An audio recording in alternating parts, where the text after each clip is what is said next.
Alright, so I'm just going to be doing a relatively quick YouTube video on how to change the Avid Artist Control faceplate. Now the Euphonix MC Control and Avid Artist Control are the same.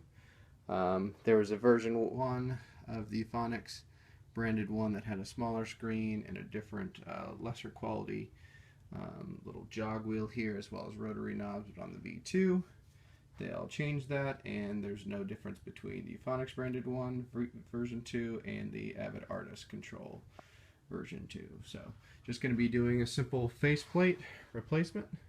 Already did a faceplate replacement of my Avid Artist Mix. Here you can see is my old faceplate. So it's relatively simple to do.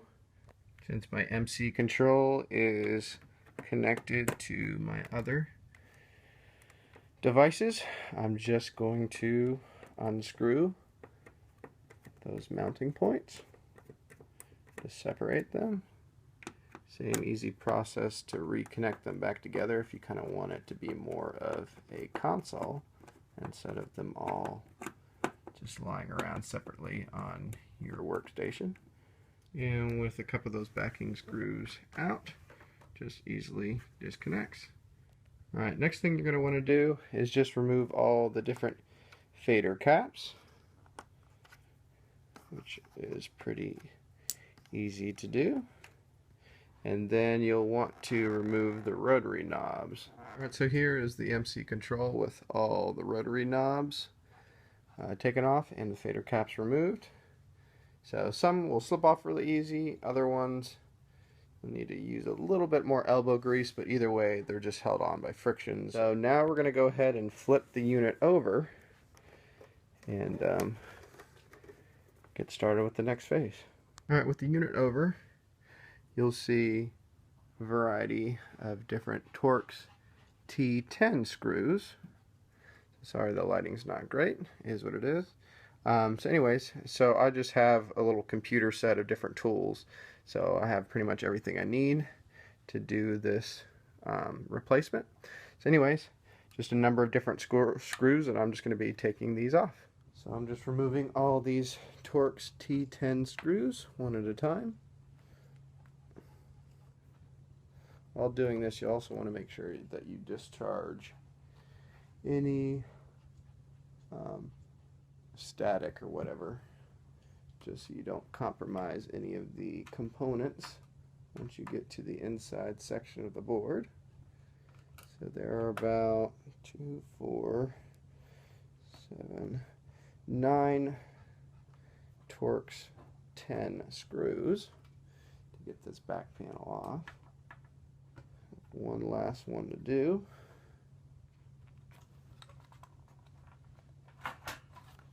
Alright, comes off just like this. So this is the backing plate here, which reveals this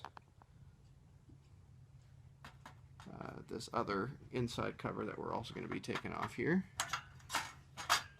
And beneath that will be the underside guts of our MC Control Avid Artist Control. So next we'll be taking a bunch of these screws out here, which are just normal Phillips style.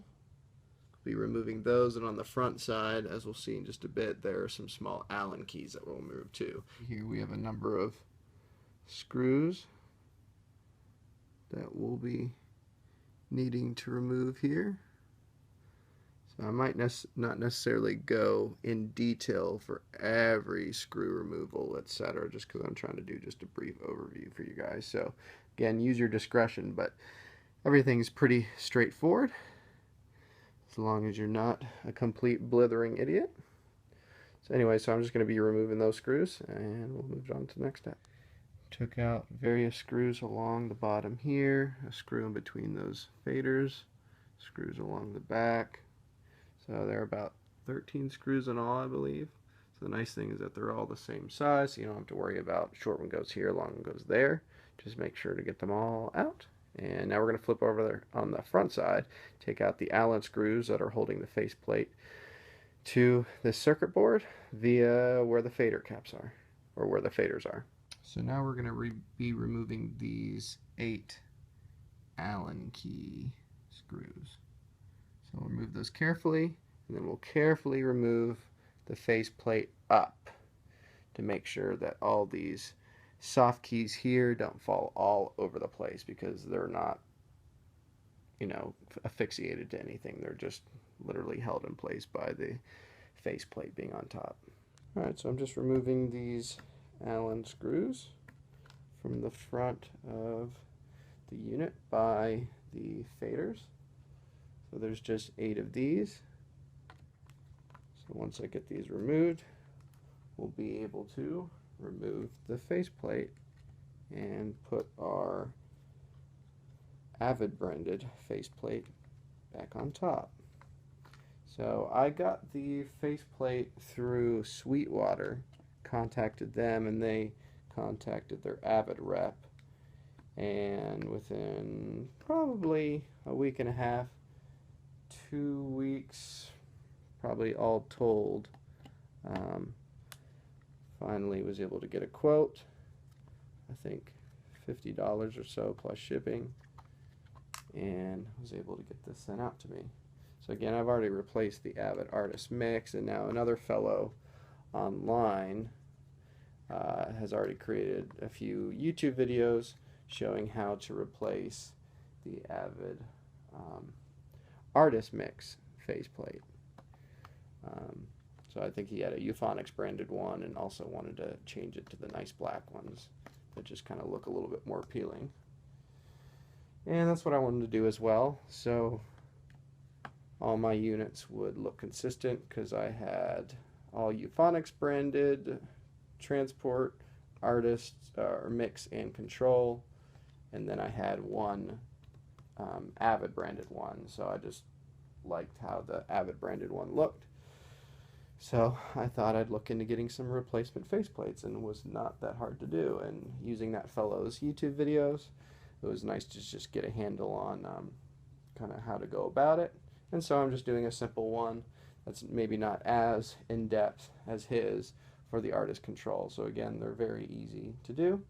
If you are specifically looking and seeing what the process is for an Artist Mix, MC Mix, then I'll have a link below so you can check out the other guys' videos. As you can see, I'm just slowly working this off. The biggest culprit is just the screen, the edges. The edges just kind of have like a glue seal. So I'm just slowly working that off. So again, just don't yank it off so all your soft keys go flying everywhere. And don't yank it off so the screen will just kind of rip out. Like it should not do. So anyway, so I'm just going to be working off that top kind of sticky seal, and then I'll be able to get my new faceplate on. So I successfully took my MC or Euphonix branded control faceplate off. So here's what it looks like without the front faceplate on. So again, as you can kind of just see, all these things and just kind of move about. So they can easily fall out, so just keep a watch on that. Here's the screen. Everything's intact. And now it's just time to put on the Avid branded faceplate now. Another thing just to be aware of, when I was pulling the faceplate off, there's kind of a little catchment, little metal catchment right behind the screen. So it kind of came out of that, so I just had to make sure that it was within those bounds again. And then some of my soft keys just got pushed about, so I just used a little tool and just kind of reshifted them in place. So when you're putting on the new faceplate, it'll pop into all the corresponding holes without an issue. So just be aware of that. Alright, so when you're putting the faceplate back on, probably one of the trickiest things is just getting everything to fit in place. Don't just mash it on. Take your time, be easy with it. So I got kind of it mostly adhered to the hardware. So now I'm just going to get a couple of these Allen keys, kind of just loosely, ever so loosely tightened into the front, just to kind of hold it in place a little bit more, so I can then ultimately flip it over a little bit and keep kind of working everything in. So again, kind of want to just finesse it. Like with anything, you don't want to just be too rough with things, especially pretty delicate hardware overall like this. But for something like this, if you're relatively handy, you can kind of give your Euphonix branded units kind of a nice little fresh look without having to pay an exorbitant amount of money to do so.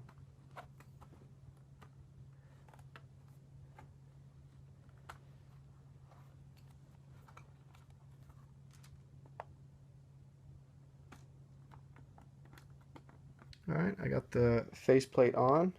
The biggest issue is just getting the screen part to kind of push in around the actual touchscreen itself. So that was kind of finicky there, so I kind of had to slowly massage that, so you might want to watch out for that. But now I'm just simply putting all those screws back in and getting this buttoned up. So pretty simple on the back end. So I'm just getting all these screws threaded back in. Something I will also point out is the plastic inserts on the back side of your faceplate. A lot of times when you're putting the screws back in, it seems to be like you have to really force screw them in like pretty tight.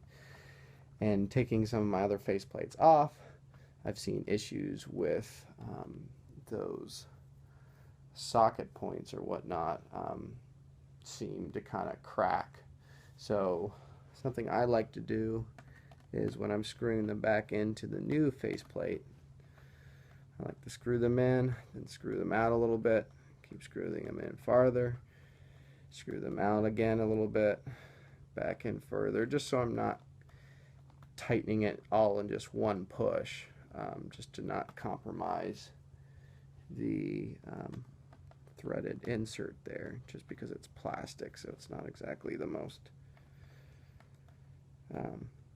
durable kind of way of asphyxiating this hardware. So that's something to be aware of as well. So again, I already put the Allen keys on the front, massaged everything. Now I'm just putting all these 13 or so threaded Phillips screws on the back side. Alright, so I've slowly worked all the screws back in, leaving the obvious points for our backing plate up here and those inserts along the side as well. So now what I'm just going to do typically is I'll put this backing piece on, and before I put it all together, I like to just hook it up and just to confirm that everything's working, and I'll show you how to do that. Alright, so I'm just going to just put this backing plate just to kind of protect it overall. That's honestly all I'm doing. Then I'm going to plug it in before I put fader caps on, all that kind of stuff, and just ensure that everything is working how it should. Here back at my studio desk, I just patched in the Ethernet cable and the power cable. And next, what you need to do to enter Vegas mode, it's called, which is a test mode, just to ensure that all soft keys, all faders, everything's working properly. You put it back together right. So the way to go about Vegas mode is before you power it on, you're going to be pressing down the two bank keys, the left and the right bank key, plus the right nudge key, plus the left shift button.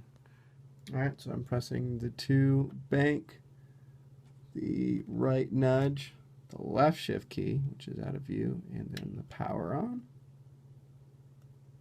Just continue to hold it. You can see test mode shows up. And then it starts cycling through the faders one after another. Just like that.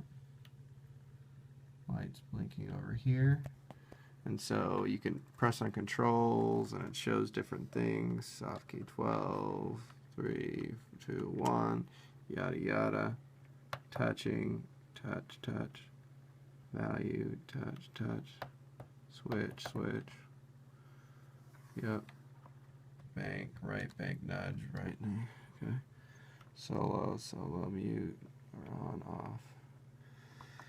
And then if you do that, the corresponding fader next to it will go up and down.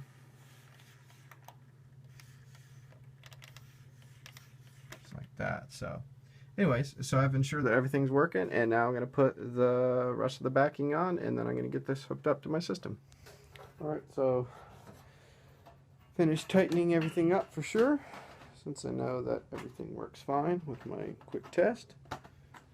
Just putting this initial stainless steel backing piece on, and then going to put the main backing piece on.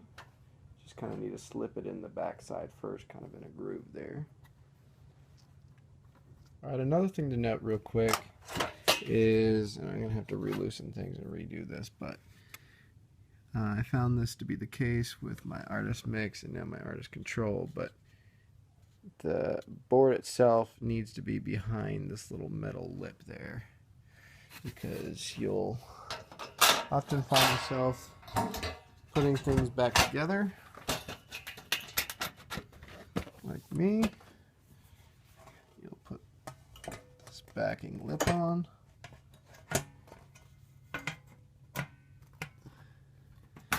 You're all good to go, and then you'll see that the side lip, probably hard to see it right now, but it won't sit flush.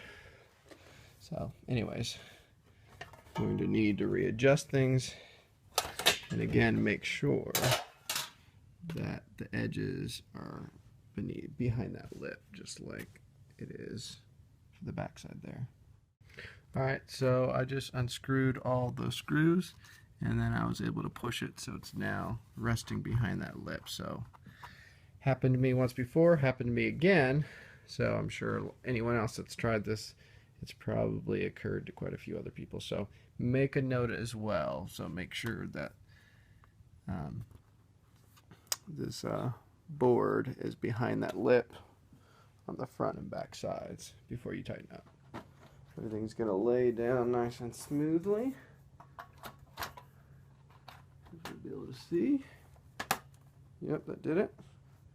Good stuff. So I'm just going to put those 7 or so Torx 10 screws into the back side of my Artist Control, and then honestly all that's left is just to put on your fader caps and the rotary knobs and plug her in and be good to go. So thanks for watching, and hopefully this helped. Again, I'm sorry about the probably crappy quality, but I just wanted to give people just a quick overview, and I don't have time to do something that's really thought out since there's only very few of us looking to try to make this replacement ourselves. But again, if you're somewhat savvy, instead of spending hundreds of dollars or just dealing with a broken faceplate or the old Euphonix brand and dealing with mixed matched Avid and Euphonix, you know, look for your Artist series for very cheap investment, and probably start to finish. Obviously, if you're not filming, probably an hour and a half to do it. So this is what my formerly Euphonix MC Control looks like with the Avid Artist Control faceplate. So again, you're not going to want to buy this Avid Artist Control faceplate if you have an MC Control version 1, because it has a slightly different size screen. So that would be the reason why it wouldn't work. But if you have a version 2 with the better screen, the black jog wheel, and the smoother rotary knobs, then you can obviously switch it out just fine, because they're exactly the same. Here's my final studio setup with my rebranded Avid Artist Control.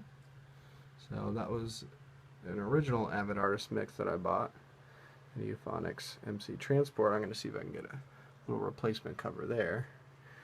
Replace the Euphonix branded here and Euphonix branded here. So Again, pretty cool what you can do for a relatively little bit amount of money to kind of update the look of your controllers.